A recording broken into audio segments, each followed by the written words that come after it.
Zaman sekarang makin ramai work from home, sekolah pun buat pembelajaran dalam talian. Ramailah orang yang sekarang mencari laptop. Hari tu saya ada terima satu mesej dari kawan. Dia minta ajar, "Rin, macam mana cara nak pilih laptop? Macam mana nak baca spec list laptop tu?" Tak apa, saya faham. Ramai yang bila dapat spec list laptop, kita tengok, "Uish, banyaknya nombor. Apa maksud semua nombor ni?" Dalam video ni, saya nak kongsikan 5 tips benda yang kita kena tengok dalam spec list sebelum membeli sesebuah laptop. Barulah tak tersalah beli. Kalau tersalah beli, nanti menyesal pula nanti. Okay, sebelum kita mula, saya nak memperkenalkan satu laptop terbaru daripada Asus. Nama dia ROG Zephyrus Duo. Di hujung video ni nanti, saya akan kongsikan kenapa laptop ni sangat gila. Bila dapat spec list laptop, benda pertama yang saya akan tengok ialah prosesor. Ramai akan risaulah, AMD ke Intel, yang mana lebih bagus tak perlu risau, jenama ni dua-dua bagus. Yang kita perlu ambil tahu ialah model apa prosesor tu. Ramai orang faham lah kan, naming scheme Intel Core dan AMD Ryzen. Mid range dia Core i5 atau Ryzen 5. Ni biasa paling value for money lah. Nak laptop power, naik atas pergi Core i7, Core i9 atau Ryzen 7, Ryzen 9. Nak laptop murah, turun bawah. Contoh Core i3, Ryzen 3. Senang je kan? Tapi dalam spec list tu, ada nama penuh prosesor tu. Saya nak anda perhatikan nombor selepas nama tu.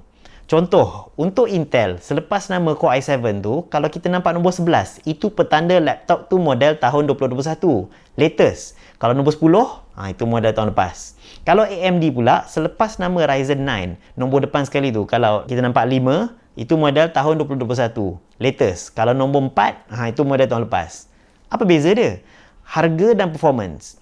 Intel 11 Gen dan Ryzen 5th Gen, dua-dua ni baru je launch tahun ini. Semua laptop baru, model baru tahun ni akan pakai generasi terbaru ini.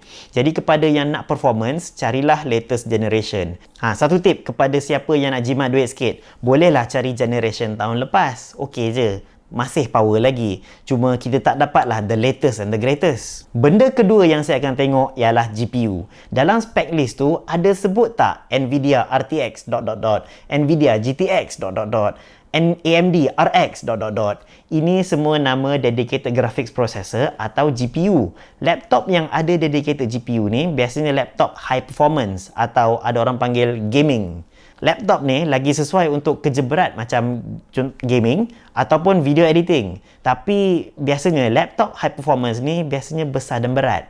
Kalau kat dalam spec list tu ditulis Intel Iris atau Intel UHD Graphics ataupun AMD Vega, kalau ada nama ni, ini dinamakan Integrated Graphics yang terbina sekali dalam prosesor. Yang ni lebih jimat tenaga dan laptop macam ni biasanya lebih nipis dan ringan.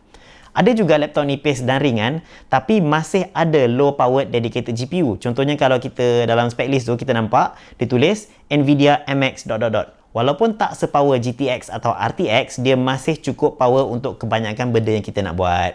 Jadi dekat sini kita boleh decide lah, kita pentingkan performance ke kita pentingkan portability.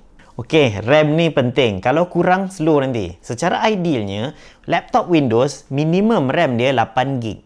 Kalau gaming, minimum 16GB. Saya tak faham lah kenapa masih banyak laptop dijual dengan hanya 4GB RAM. Tak cukup tu. Handphone Android lagi banyak RAM. Kalau dalam spec list, anda nampak 4GB je. Tanyalah seller, boleh upgrade ke tak? Storage, mesti SSD. Bila tengok spec list tu, kalau nampak ditulis perkataan SATA SSD ataupun ditulis NVMe M.2 SSD, tu semua nama-nama SSD lah. Bagus. Kalau ditulis storage 1TB hard drive atau HDD, saya nasihatkan elakkan. Confirm slow. Nak start Windows, nak launch app semua, confirm slow. Biasanya tak adalah susah sangat nak upgrade SSD sendiri. Cuma lagi senang lah kalau kita beli laptop yang out of the box terus pakai SSD. Last sekali display. Display ni hari-hari kita tenung. Jadi kita kenalah pilih betul-betul. Ada 3 benda yang kita kena tahu pasal display. Resolusi, refresh rate dan jenis panel. Biasa dalam spec list, dia mesti tulis resolusi dan refresh rate. Contohnya, 4K 60Hz ataupun Full HD 1080p 144Hz. Resolusi ramai orang faham lah, Full HD, 4K. Kalau nampak resolusi HD 768p tu, itu saya kurang recommend lah.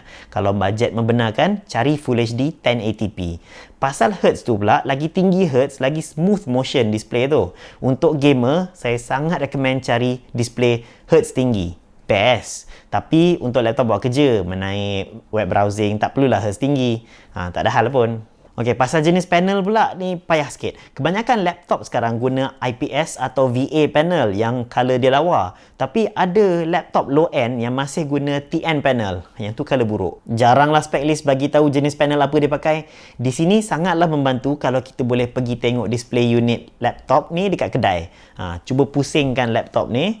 Tengok daripada tepi. Kita tengok dari tepi macam ni. Dari sini. Kalau IPS dan VA, dia viewing angle dia besar. Kalau kita tengok dari tepi macam ni, dia punya color masih jelas. Tapi kalau color dia jadi kabur bila tengok kat tepi, itu TN panel. Itulah 5 kriteria yang paling penting yang saya akan cari dekat laptop. Ada beberapa aspek kecil yang lain lagi. Tapi bagi saya inilah 5 aspek yang paling penting sekali. Semoga lepas ni bila anda tengok spec sheet tu, adalah faham sikit apa yang nak ditengok. Okey, habis part membebel. Sekarang ni saya nak tukar tajuk. Video ni sekarang bertajuk Review ROG Zephyrus Duo. Saya bukanlah pakar sangat dalam bidang PC ni. Jadi dalam review saya akan kongsikan pengalaman saya try laptop ni. Kenapa saya cakap tadi laptop ni gila? Sebab dia ibarat kita max out semua options bila kita nak beli. CPU Ryzen 9 5th generation, paling latest dan paling power dari AMD. GPU pula RTX 3080, paling power dari Nvidia. Inilah laptop dengan specs yang paling power dalam pasaran sekarang. Saya belum lagi nampak laptop yang setanding dengan dia. Display dia 4K, 120Hz. 4K dan 120Hz. Jarang kita dengar. Lepas tu, dia ada juga display kedua dekat bawah ni yang juga berfungsi sebagai touchscreen. Dengan skrin kedua ni, kita boleh multitask. Contohnya, skrin utama kita buat kerja, kat skrin kedua, tengok YouTube. Ataupun masa video editing, skrin utama ni, kita letak preview video, bawah ni kita letak timeline. Pada pendapat saya, skrin kedua ni memang sangat genius. Dia bukan gimmick tau.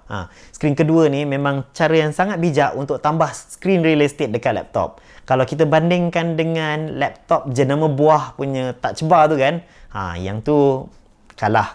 Serius kalah. Siapa yang follow saya tahulah, saya biasa komplain. Laptop high performance biasanya power brick dia besar dan berat. Jadi ROG dia bagi dua charger. Satu barrel charger yang besar, lagi satu Type-C yang kecil, lagi senang nak bawa merata. Lagi sekali, genius.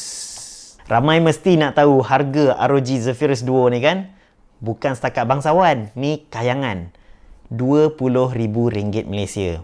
Tapi dia bagi sekali bag ROG Ranger, headset ROG Delta dan mouse ROG Cakram.